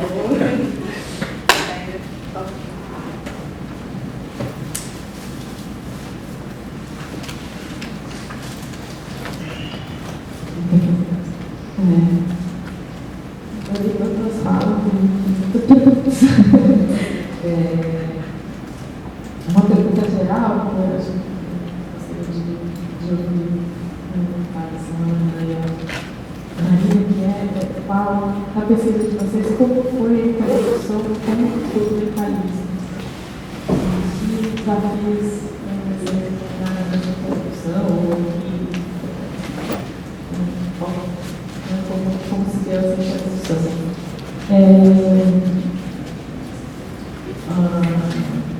E aí, posso perguntar perguntas mais pontual, uma observação do Thales, se você te perguntasse se você chegou a entrevistar a para a aquisição da obra do administrar, porque enquanto você falava, eu me recordo de ter havido passados da discussão mas será que a gente consegue também a instrução da feitura do trabalho, para poder refazer esse trabalho, não só mostrá-lo dessa forma, né, objetual, mas como uma proposição de ação, se isso também chegou, Gustavo, para você, saber se você tomou esse debate.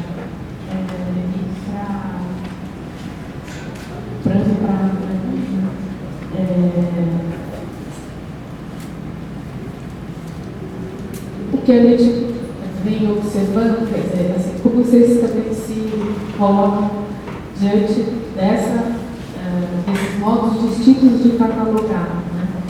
E a Ana citou a biblioteca, não tem também todas as categorias, foto de performance, registro de performance, documentação de performance, né? O MAC, por exemplo, tem lá esse desdobramento, né? Essa função assim, de catalogar vários tipos distintos, né? De aproximações ali, que seriam esse modo de materializar a performance.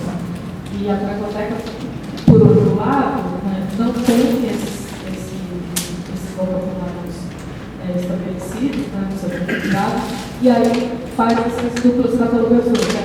É performance, mas é fotografia, né?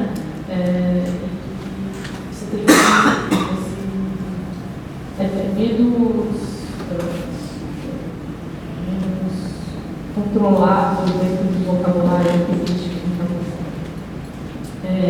E aí pensando, né, no caso do tipo social e dessas outros exemplos que se em algum momento a função da estandarte, do colecionismo, né, vai transformar também a oralidade ou alguma maneira de registro dessa oralidade em documentação e em obra. Né? Se esse caminho de tudo virar obra é um ciclo que a gente produz, né, enquanto pesquisador.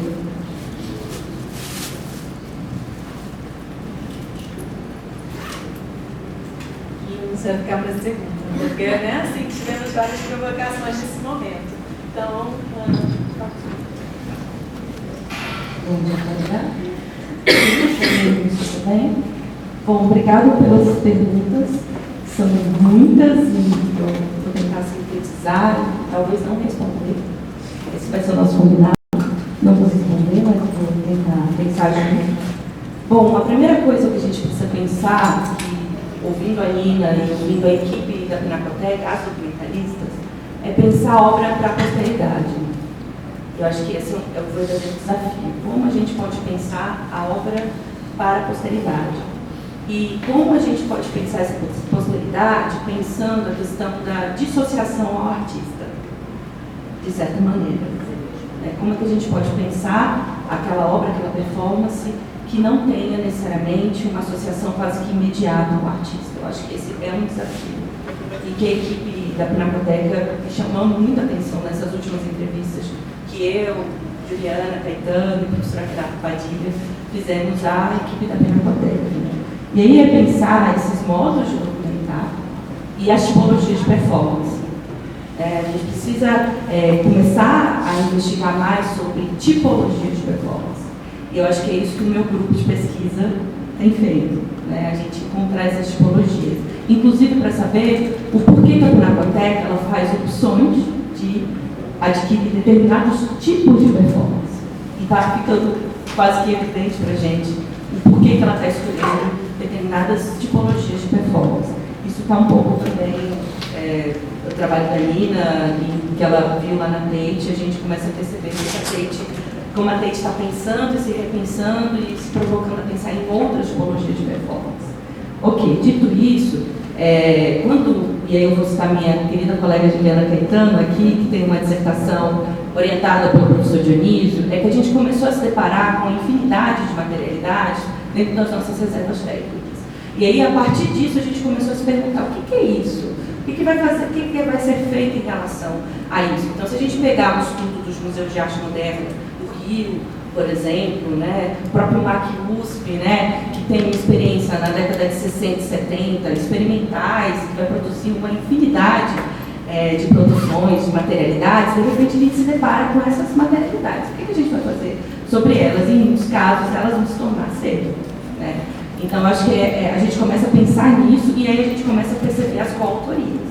A gente começa a perceber os outros colaboradores, e aí vão ter, como a Emerê César, que para mim é fundamental, pensar que ele estava sim performando, ele performava junto. Ele performava junto e por isso a instituição ela tem um compromisso de olhar para essas imagens produzidas por ele e dizer, bom, essas imagens não é só o trabalho da Márcia X em Nova Oliveira, essas imagens de Emerê César. Então, pensar nesse lugar dessas autorias, dessas colaborações, e quando a professora Fernanda falou sobre o banco de dados, no caso da Pinacoteca, de fato, eles não têm um vocabulário controlado que visa mostrar essas diferentes manifestações da performance, e aí eles vão tendo que usar alguns outros campos de escritores e metadados para dizer, por exemplo, no caso de Dance With Me, lá a artista diz fotografia, pronto. Mas lá no banco elas vão dizer isso aqui é um registro de performance, realizado pelo Felipe Conte. Então elas vão deixar isso, as documentalistas e a própria instituição vai dizer isso. Mas a própria Ellie, ela vai tentar de todas as formas nos contar essa história, nos dizer que o artista, ela como artista, fez um contrato com um fotógrafo para que o direito de autor dele, ele apagasse todos os registros, eu olhei o portfólio dele, não encontrei nada. Enfim, eu vou passar para os outros colegas, porque eu acho que é muito importante a gente defender o trabalho invisível dos museus. Assim. E esse trabalho invisível, eu tenho falado muito sobre ele, citando o Fernando Domingues.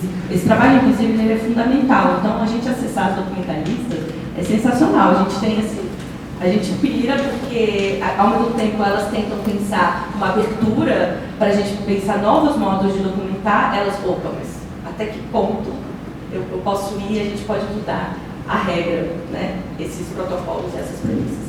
É isso.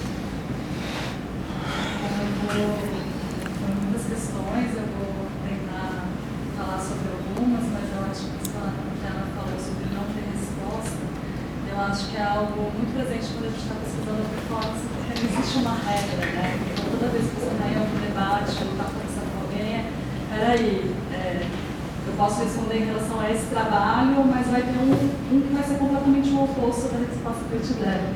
Então, tem essa dificuldade da gente generalizar, Então, quando a gente fala primeiro das questões de de autoria, e no meu trabalho eu tenho que fazer muito uma distinção entre esses momentos de produção de documentação, porque a gente tem ali os registros de fotografia, performance que tentam acessar alguma coisa que aconteceu no passado, e essa produção que começa a acontecer agora de algo que vai se realizar no futuro.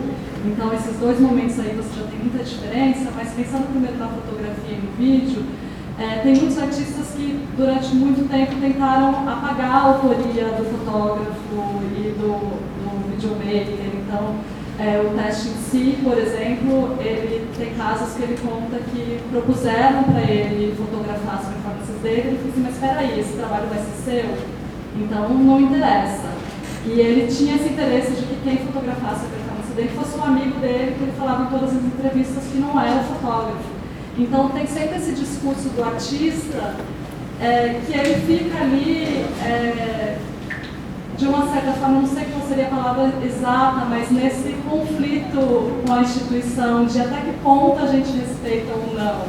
E daí eu acho que nesse momento que as performances começam a ser adquiridas, as performances propriamente ditas, e os artistas contemporâneos já têm uma ideia de que a documentação, em muitos casos, artistas que não queriam que uma performance fosse exibida por sua fotografia, e isso passou a ser exibido, tentam ter esse controle cada vez maior. Então, Maurício Yannis, Laura Lima já falam, no contrato eu coloco aqui que isso é documento e que isso não pode ser exibido. Então, quando a gente fala agora dessa outra etapa de documentos que estão sendo construídos para ativação futura, essa autoridade do artista, ela é muito, ao meu ver, ainda prevalente. Assim. Então, por mais que um artista, o teste em si fala, isso é documento, isso não é obra de arte, você vê aquele documento ali, numa instalação, sem uma distinção clara de quem veja, essa foto foi tirada por alguém que não é fotógrafo, então o artista considera que é documento, mas está aqui na instalação.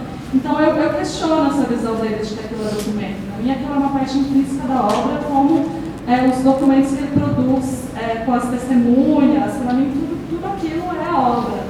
Só que quando o artista é vivo e a cada performance que você vai ativar, existe essa conversa constante do proibido, de não, o meu trabalho não pode ser exposto dessa forma, quem é a autoridade? Então, a autoridade no caso do Dr. Conrad, ele não está mais aqui, e é complexo porque ele era completamente contra essas instruções, e agora você tem um dossiê gigantesco de como a obra dele deve ser realizada.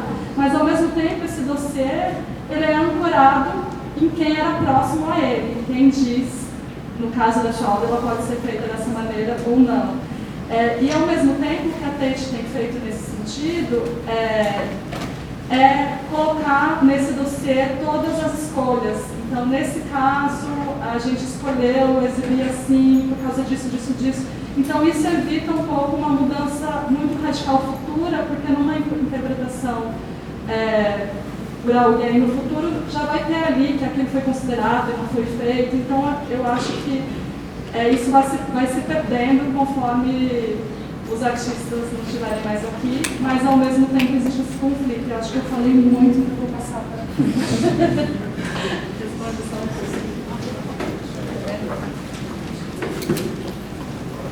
Bom, então, autoria e direitos autorais. Na posição que eu ocupei, tudo isso era um motivo para estudar cada caso, né? Cada obra que era demandada. Então, por exemplo, Maria Alcina se considera intérprete. Então, para ela, tudo é coautoria. Ela não é autora sozinha de nada. Isso facilita muito a vida, porque ela já parte dessa posição de uma artista numa rede de colaboração com, em Mato Grosso, e Croquetes, lá nos primórdios, né? Joaquim Branco, foi um processo Catavazes, depois com cineastas, porque ela é voz off de vários filmes de cinema artistas.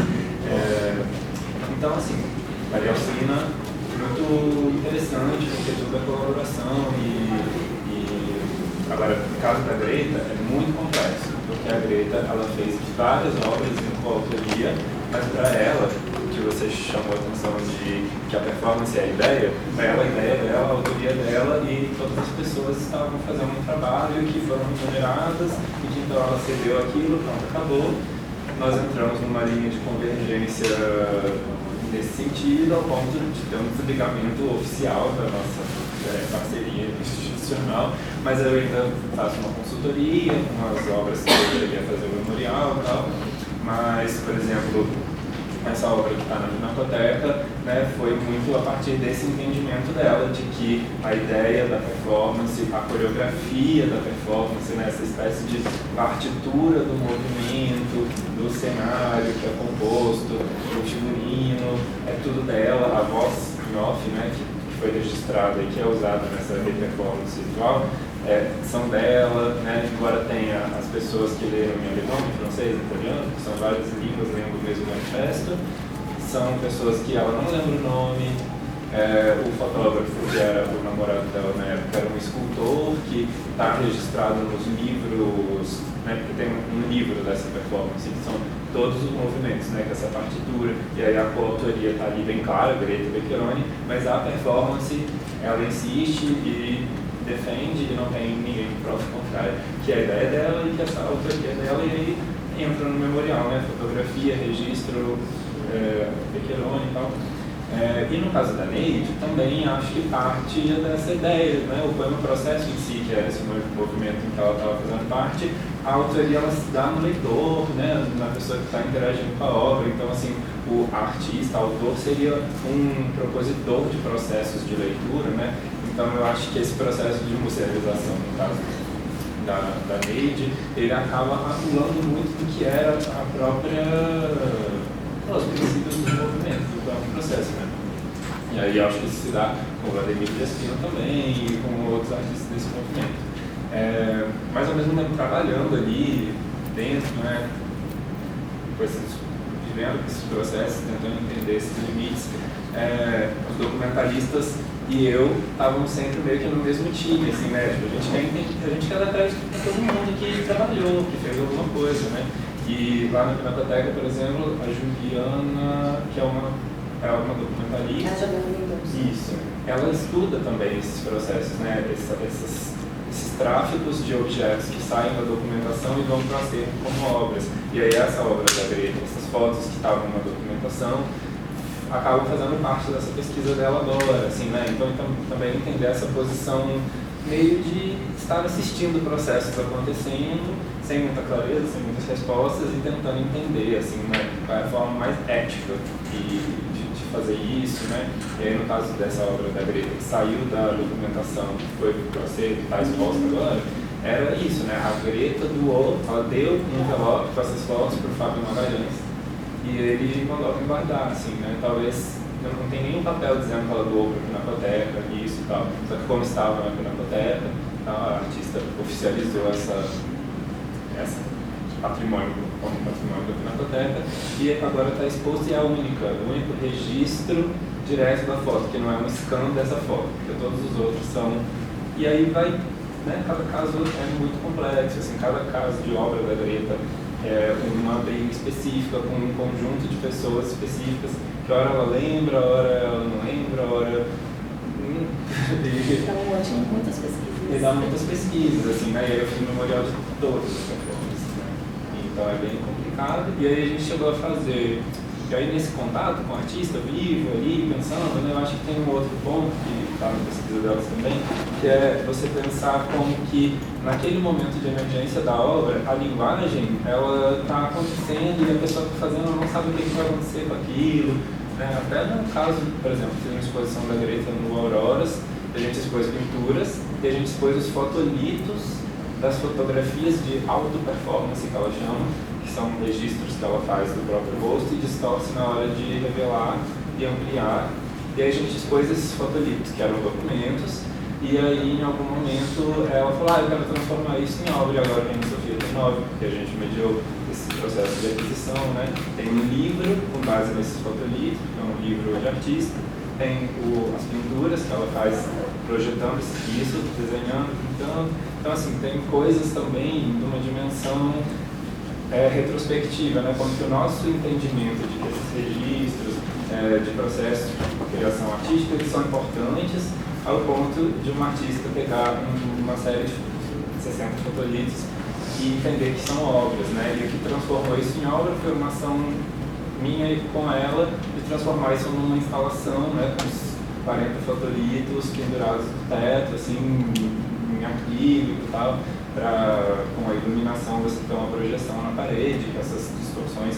Então é um processo muito complexo, que eu acho que cada obra e cada artista com seu jeito de conceber suas obras e de intervir na musealização quando eles estão vivos, né, vão criando problemas específicos assim, para os documentalistas, para os curadores e para os historiadores também. Acho que é isso. Isso me lembrou uma situação. Em 2021 a gente entrevistou o Frederico Moraes. E ele, obviamente, com o mesmo humor, fala muito bem, mas realmente a idade não permite mais que ele fale com aquela desenvoltura, então ele confunde muito as coisas. Começa a contar um caso no Tijuca, depois você está falando de uma coisa em outro lugar, você percebe que ele não tem mais. E eu peguei essa entrevista e transformei ela num programa de rádio. Eu tenho um programa na rádio FMG Educativa, lá em Belo Horizonte, e essa entrevista virou um programa de rádio. Na hora de editar o programa, eu fiquei com essa questão. Eu falei, nossa, eu estou aqui preservando a memória de alguém que não tem mais memória. Parecido com essa situação, né? Então, a responsabilidade daquela edição que eu estava fazendo ali, e ao mesmo tempo eu fiquei preocupado em que medida a minha edição está fazendo com que o Frederico Moraes tenha a minha perspectiva do que ele é, e usei isso na minha tese, e eu que sou um admirador também, né? Mas, rapidamente sobre a autoria, eu penso que nessa vez eu me senti muito bem do lado de cá, que eu sou artista pesquisador e não necessariamente responsável por processos de preservação e tal. Me envolvi mais com essa temática muito por conta da Yaciara, que é uma especialista na área e foi minha orientadora, e que tem essa preocupação grande no durante, em como que a gente vai fazer isso. Então, dessa perspectiva do durante, eu fico muito imaginando assim, que há uma profusão de produção de performance, uma profusão nunca antes vista. Nós nunca vamos dar conta de catalogar tudo, entendeu? Isso é uma realidade, tem que lidar com isso. É igual aqueles biólogos que achavam que um dia ia conseguir transcrever todas as espécies. Hoje eles já concordam que não vai rolar, não vai. Isso é uma ilusão de achar que a gente vai dominar as coisas dessa forma. E esse tipo de domínio ele acaba virando também uma narrativa que se impõe e acaba marginalizando. Ele sempre, todo tipo de curadoria, todo tipo de escolha envolve apagamento, não tem jeito, né? Então, é lógico que as discussões são essenciais, é muito importante entender como que cada museu faz cada coisa, acho que é muito importante que a gente discuta a autoria sim, as pessoas têm que ter direitos autorais, é importante, mas ao mesmo tempo essa outra perspectiva de que essa ideia de autoria não é uma ideia eurocêntrica também, né? A ideia individualista, do eu, da posse, da propriedade, do patrimônio, sabe? Está toda ancorada nessa lógica. E eu vejo no durante os artistas lidando com isso de formas bem diferentes, assim, nesse território da performance, por não ter esses suportes tradicionais, né?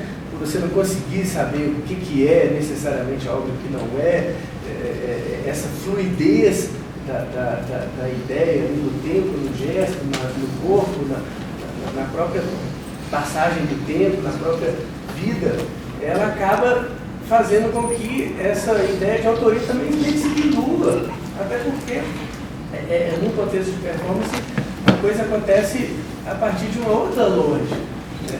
E por isso que artistas da performance que não é mainstream, vamos dizer, tem uma dificuldade muito grande de vender obra, né? Representar esse artista, o que ele tem de produto? É igual banda, eu sou músico também. Hoje é mais fácil você vender camiseta, vender do que a sua música. E no Spotify te dá uma bicharia. Então, é necessariamente sobre isso, assim, né? Essa questão que a gente tem que, de alguma forma, descolonizar também, né? Repensar essas ideias de autoria e, ao mesmo tempo, considerar que é importante que haja autoria, que tenha direito autoral, eu como artista, né? Preciso também, né, de ter essa representação, de ter essa remuneração.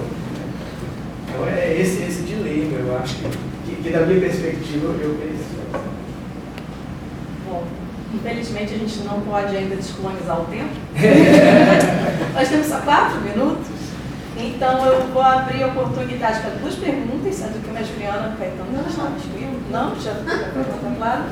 Então, 2 perguntas rápidas e respostas rápidas, né, para a gente poder cumprir o tempo aqui e todo mundo ir para o café. A minha pergunta é rápida.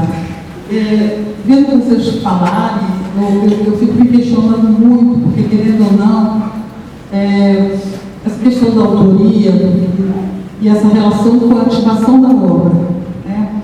Porque quando o artista ainda está vivo, você tem como manter esse contato, entrevistar, e você consegue preencher todos os metadados necessários, né, da documentação do museu.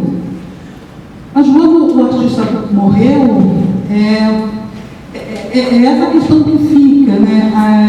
Até que ponto o museu ele tem esse direito, por exemplo, da ativação da obra. E que obra que você está construindo,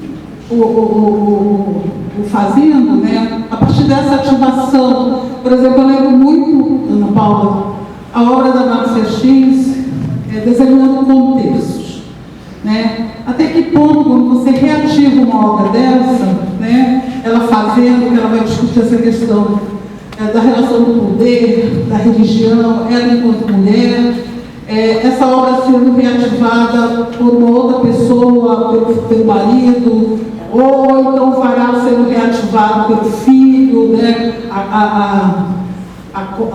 né? A cópia sendo reativada. Como é que isso funciona na construção dessa performance? Né? Como é que isso funciona para vocês? Mais uma pergunta?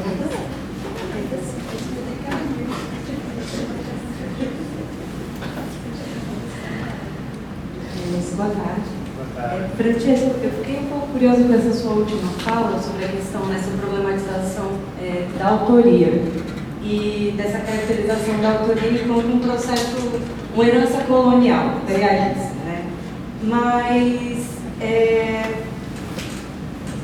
dentro também dessa perspectiva do recorte político, do fazer, do existir, do ressignificar, reativar, e quando a gente fala de autoria a partir de política, e política logo dentro de um recorte capitalista, também não seria uma forma de garantir a manutenção desse fazer artístico, a manutenção também de um sistema também antropofágico, a autoria só enquanto hierarquia, não sei, assim, algumas dúvidas que me surgiram.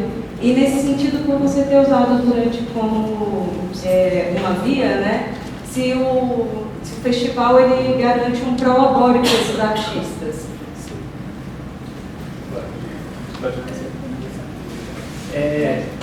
Sim, a gente, na verdade, inicialmente os artistas vinham como parceiros, assim, e posteriormente a gente começou a articular-se para conseguir patrocínios de fundos de cultura, e hoje a gente já consegue fazer o festival com patrocínio e os artistas são remunerados. A gente faz convocatórias abertas para que os artistas enviem os seus trabalhos, a gente faz uma curadoria interna para poder selecionar esses artistas a partir de uma convocatória, de um mote, né? No caso, esse ano a gente vai abrir a convocatória em setembro para... A gente vai fazer o do Corpo à Terra agora presencial, ficou esse desejo, né, que a gente fez ele puramente online, então a gente vai reeditar essa convocatória para que os artistas possam fazer presencialmente. E sobre a autoria, essa fala me veio muito sem... Não parei para pensar sobre esse tema de modo mais incisivo, não. Mas o meu discurso não é necessariamente um combate à autoria ou dizer que não precisa mais de autoria, porque é inevitável que a autoria exista, né? É inevitável que a gente assine as obras, que sejam creditadas quem trabalhou, quem não trabalhou. Eu acho muito importante esse trabalho de pensar a performance como uma coisa que envolve mais de uma pessoa, né? Inevitavelmente, que tem ali quem registrou, fez ali um trabalho artístico também. Então, a autoria é um negócio importante. Agora, desse lado meu, das ciências humanas, quem está só especulando e refletindo, que não precisa estar lá no museu trabalhando e fazendo a coisa acontecer, né? Que é essa perspectiva da qual eu estou falando, achei que seria interessante levantar essa questão de que a lógica da autoria vem de um processo que é, né, todo patriarcal. Inclusive, é comum que homens se sobreponham a mulheres. A Camila Buzerim, mesmo, minha companheira, está nesse momento com uma publicação. Ela fez um trabalho de cenografia para uma ópera e, nesse processo, o que é o diretor de identidade visual da ópera, assim, a contratou, ela bolou o negócio todo e ele quis assinar com ela. Inicialmente ela concordou, mas posteriormente ele passou a assumir os louros da coisa toda, subindo no palco, agradecendo, dizendo que ele fez a cenografia de um modo que a incomodou a ponto dela publicar isso em seu Instagram, dizendo: olha, isso é um homem se apropriando da propriedade intelectual de uma mulher.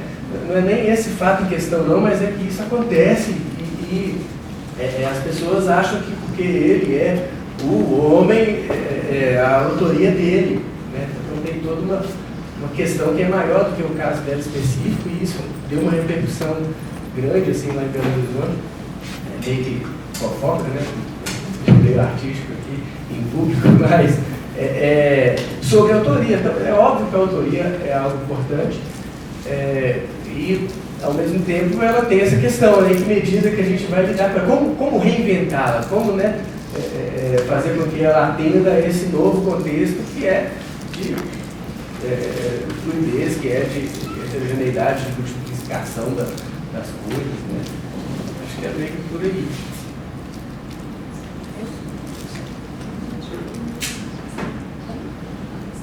Ok. Como todo mundo escuta, Renata, acho que a primeira coisa que a gente precisa pensar é no legado, né? Legado. E aí a instituição, você é profissional de museu, conservadora da Secretaria de Cultura do Pará, né? Eu acho que a gente pensa em legado. E o legado, a gente precisa pensar na posteridade desse legado. Né? Eu vou dar o exemplo do Dinilson Júnior. Quem doou o trabalho foram os pais dele. Não foi o Dinilson Júnior. Eles tomaram essa decisão. E a Pinacoteca assumiu aquilo como a documentação daquela performance, que se tornou acervo e é designada como fotografia. No caso da Márcia X, quando foi entregue todos os documentos, todas as obras, tudo, estava lá. Por exemplo, você falou de desenhando com textos. A instituição pode fazer instalação, pode fazer a performance e pode expor documentalmente aquele trabalho. Então, recentemente, o Ricardo Ventura, ex-companheiro de Márcia X, instalou desenhando com textos na exposição Ratos e Urubus, no Centro Cultural São Paulo. Então, assim, existem essas camadas, né? Há quem diga que ela nunca ia querer que isso acontecesse, mas aconteceu. É isso, a minha resposta. Bom, e assim, com mais uma provocação, nós terminamos a mesa 1 deste terceiro colóquio. Agradecemos a todos. Daqui a pouquinho a gente se encontra para a mesa 2. Obrigada.